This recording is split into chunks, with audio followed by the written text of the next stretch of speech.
Are you traveling to Venice soon and you're not sure how to get around? Venice is an incredible city built on tiny islands, and instead of roads connecting everything, Venice has canals. There are no cars or buses here. Instead, Venice has boats and vaporetti. Walking is a great way to explore Venice, but if you want to feel like a local, try using a Vaporetto to get around. We'll have you navigating Venice's canals like a pro in no time, so let's dive right in. So if you want to take the Vaporetto, the first thing you're going to need is a ticket.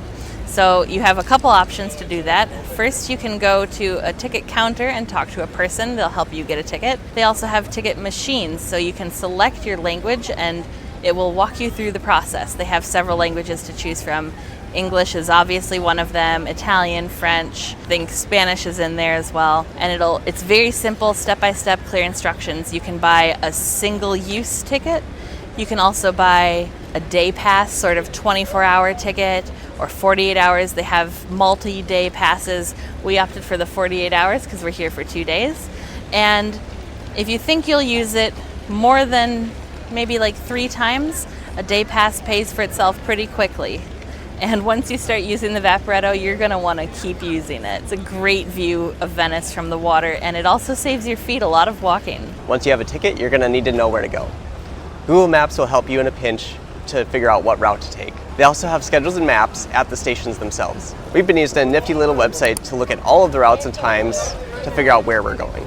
It's not foolproof, but once you figure out, it's pretty easy to use. You're going to want to know the name of the station you want to stop at in order to get off. But when you're starting, you also need to know what letter to start at. For example, we are at the train station, which is the Ferrovia. It has 5 individual stations, which different lines stop at each station. So you need to know which line you want, and it's easier to find that on the website, and we'll put the link in the description below. But right now, we are waiting for our boat at Station E.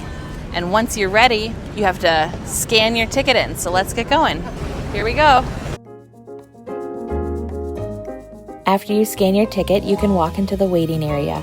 When your Vaporetto arrives, hop right on and find a seat.